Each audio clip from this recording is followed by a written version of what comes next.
I meant what I said. The whole idea is just irresponsible. So what? It's more grown up to settle for living in fear behind some stupid wall your whole pointless life? Yes. Actually, yes it is. It is indeed more grown up to settle for living in fear behind some stupid walls for your whole pointless life. In fact, it's such a good idea, I'm about to prove it to you.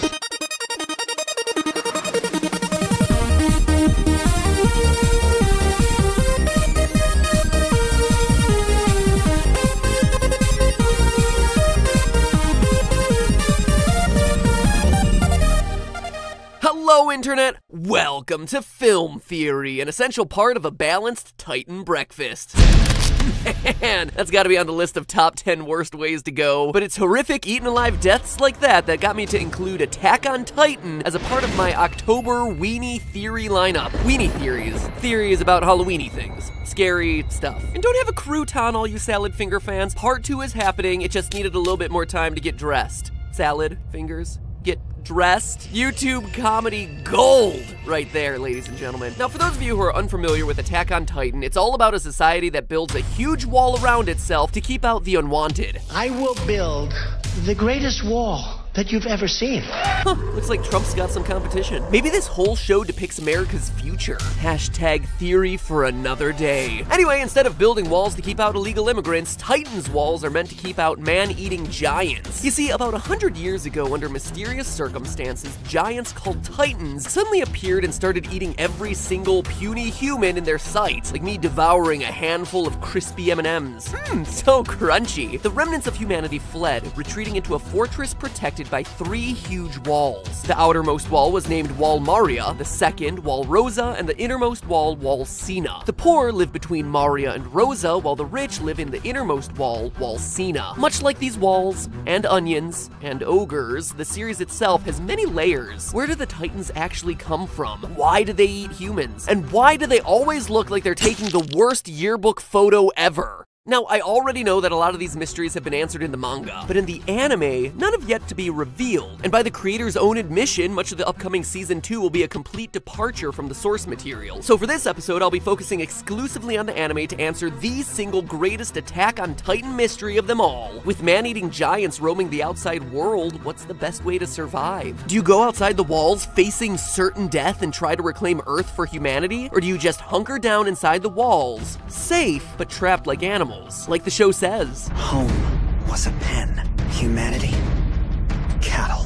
Honestly, it's a dilemma that's on every character's mind in the series. As early as the first episode, we see the show's hero Kirito, sorry, I mean Eren, American voice actors get me all confused, fight with his mother over which option is the right choice. So what? It's more grown up to settle for living in fear behind some stupid wall your whole pointless life? Then a couple minutes later, his mother gets eaten like popcorn shrimp, putting that argument to bed pretty quickly. But it begs the question, which option is best? Are Eren and the rest of the show's heroes fools to risk their lives outside of the walls when they could just lay back inside the walls and chill? Hashtag wall and chill? Now, I already know what you're thinking. Why is he using the American voice dubbing? It sucks. What are you saying? After everything we saw that day, after what happened to my mom? And I'm so triggered about that Kirito joke. SAO is like the cancer of anime, and American voice dubbing still sucks. Okay, let's all calm down there. Come on, you're being very undude. People listen to these videos, so I gotta make sure that the important quotes are in English and not subbed, alright? And regarding the SAO hate, whether you love it or you hate it, there's one thing that we can all agree on, at least it's not Skelter Heaven.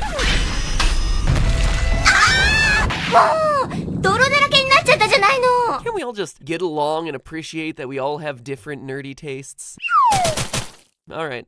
Just thought I'd ask. Alright, tongue-in-cheek rebuttals against hardcore anime fans aside, back to Titan. Because I'm sure many of you might be thinking that nobody can relax inside the walls because the Colossal Titan or Armored Titan could just appear randomly and break the walls down as they do in the first 2 episodes. Except that's not quite true. Notice that these Titans only take down the segment of wall featuring the gateway in and out of that part of the city. As we learn in episode 24, the walls themselves are hardened, too strong for the Titans to tear apart for reasons I'll leave a mystery due to spoilers. Suffice it to say, only the entrance is weak enough. But if humanity closed up shop and completely walled these segments up as well, the colossal titan could huff and puff all he wanted, but he wouldn't be able to tear down that wall. Mr. Gorbachev, he is not. But of course, that would also mean that humanity would be cut off from the outside world. So the question is, would that be such a bad thing? Could humanity closed within the walls actually survive? Well, to properly answer that, we need to know just how large the remaining population within the walls is and how much land we have to work with. So at the opening of the series, Titans penetrate the wall Maria, killing 10,000 people. Those that survive the attack flee into the wall Rosa, seeking shelter. However, as we hear in episode 2, 250,000 of those survivors were sent right back out into the Titan-infested area. The narrator reveals that 250,000 people count as 20% of the surviving population. Which means that there are 1,250,000 people living between all three walls at the start of the series. Of the 250,000 people that got sent back out, only about 100 survived. So at the start of the series, the human population is about 990,100 people. Now, to live with three gigantic walls cut off from the rest of the world, we'll need enough space for that population to live. Lucky for us, there are a number of good looks at housing throughout Attack on Titan. Within the city areas, sure, the houses are built right next to each other with narrow roads and alleys in between, but they're pretty darn spacious. They're a far cry from your average LA hipster house or New York studio apartment, so it doesn't seem like they're hurting for a lot of space. To make sure, I wasn't able to take exact measurements, but I did the next best thing: comparison shopping. You see, the cities within Attack on Titan closely resemble the real-world city of Nordlingen, Germany, a town constructed entirely inside a meteor crater. It's cool, right? Houses are built right next to each other with narrow roads and alleyways. And seriously, just compare the anime houses to those IRL. It's uncanny how similar they are. So I looked into local available house listings in that area and found that the median house there is about 1,500 square feet. So assuming that people are arranged in families of 4, some people are sharing homes since times are hard, and that ever-present couch-surfing, rent-bumming freeloader friend that everyone has, even when you're in the middle of the apocalypse, the population of 990,100 people would need somewhere around 247,525 homes to sustain them all.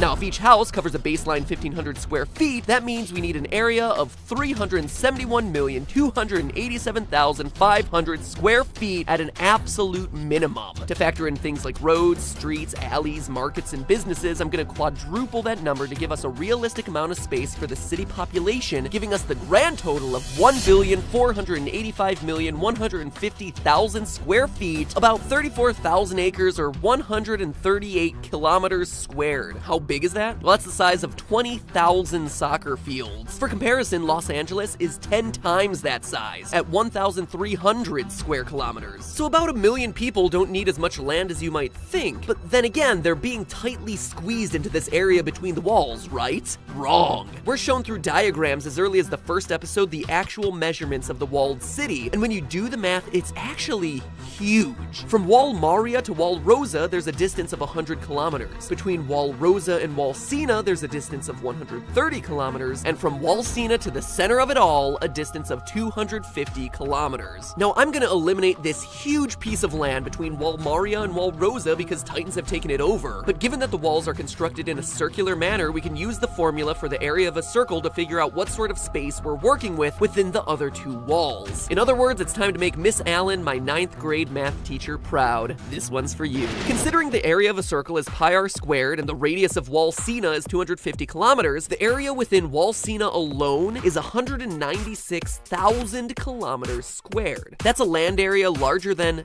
no joke, over half the countries in the world. Full countries! Adding in Wall Rosa's extra 130 kilometer radius, you get a grand total space of 454,000 square kilometers. For reference, this is roughly the equivalent area of Sweden, which, by the way, has a population of over 9 million. And we only need it for 1 million people. Based on what we watch in the show, we assume that living between the walls means making a bunch of sacrifices, but That couldn't be further from the truth. You literally have a population density of about 2 people for every square kilometer. That is less than literally any other place in the world except for Antarctica. Seriously, the Titans could be wandering their stupid little faces off for weeks without finding a single person to chomp on. And speaking of chomping, what about food? As we see throughout Attack on Titan, land isn't the problem, it's food that's constantly running short. The most basic meal military volunteers eat consists of a piece of bread, a sliver of meat, a bowl of bean soup, and, of course, potatoes. Warm, delicious potatoes that need shelter in your stomach. And what is that you're clutching in your right hand? A steamed potato! It sat there in the mess hall begging to be eaten, so I gave it shelter in my stomach, sir. Sasha, saving the world's U-list tubers one potato at a time. In fact, to promote the opening of an Attack on Titan amusement park ride, producers sent press this exact meal. And of course, growing food takes extra land. So, per the Food and Agricultural Organization, quote, the minimum amount of agricultural land necessary for sustainable food security is half of a hectare per person. Who knows how much a hectare is? It converts to 0.005 square kilometers or 1.2 acres per person per year. This means to support the entire population of 990,100 people, you'll need an additional area of 4,950.5 square kilometers. Compare that to the total amount of area within the wall, and we still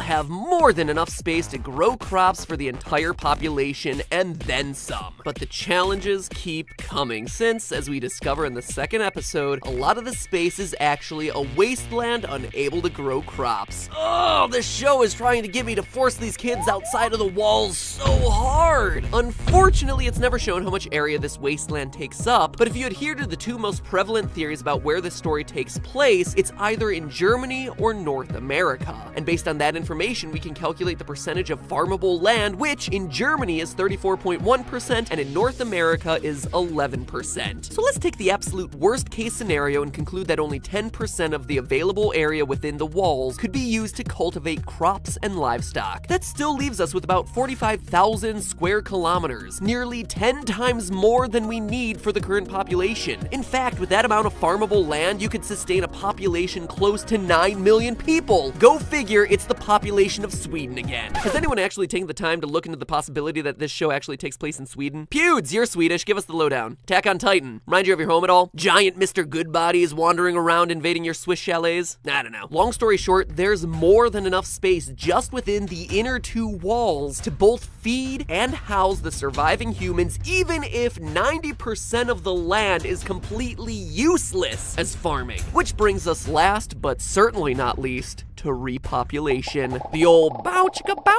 wow. Fire up some Barry White because the human race has to resurge somehow. I mean, it'll be pretty gross considering everyone will reek of bean soup.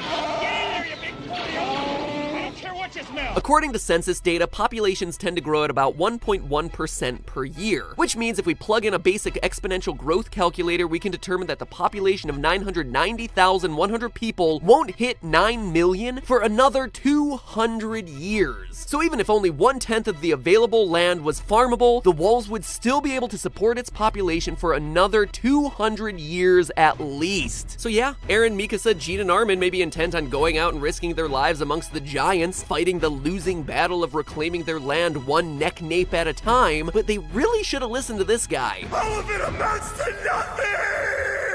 Or Eren's mom. The whole idea is just irresponsible. They have at least 200 years before they even need to consider the possibility of leaving the walls. The smartest play is to simply seal yourself in and relax. Hashtag wall and chill. Proof that sometimes being lazy is mathematically the correct choice. But hey, that's just a theory. A film theory. And cut. Now that the theory's done, real talk here for a minute. Attack on Titan is so bizarre. And I mean that in the best way possible. I mean, where else can you have a series about future humans living in walled-off cities trying to fight against giant humanoid monsters? And that is what I love about anime. Sure, some of the subject matter can be, questionable at times, but anime tells some of the most unique, off-the-wall, moving, exciting, and generally fascinating stories out there. It's unlike any other storytelling medium, and that's why I encourage you to check out Crunchyroll Crunchyroll. Because if you're a hardcore fan, or even just casually curious about the whole genre like I was to begin with, Crunchyroll offers the largest, most diverse collection of anime out there, including, of course, the episode of the day, Attack on Titan. Just in time for that long-awaited Season 2 to come out, by the way. Speaking of follow-ups, remember my Full Metal Alchemist episode a few months ago? Well, Crunchyroll just got its sister series, it's like sister location, Full Metal Alchemist Brotherhood, so we can see if the guy's math is better the second time around. And personally, out of their new fall lineup, I'm most excited about Cowboy Bebop. I caught a few episodes of it back in the Toonami days and thought it was a super interesting series. It's this beautiful noir detective piece, but I was never able to catch up on the whole series. But now finally I can, and guess what? You can too, because of this exclusive offer where you can try out their premium service, Crunchyroll Premium, for 30 days absolutely free by using the link crunchyroll.com/filmtheorist. That means unlimited anime, ad-free, and HD across practically any electronic you can possibly own, with new episodes airing as soon as 1 hour after they first air in Japan. It's a crazy good service, and some of the proceeds of each premium membership even go back to the original creators of the anime in the first place, which is just awesome. So go back, binge some Attack on Titan and Full Metal Alchemist Brotherhood, and see how my theories stack up by getting your 30 days of ad-free HD anime by going to crunchyroll.com/filmtheorist, FILMTHEORIST, or click the link in the description. It's actually probably a lot easier than trying to spell out film theorist. Theorist is a really hard word, by the way. Anyway, click the link in the description, attempt typing it into your URL bar, and away! You'll be glad that you did.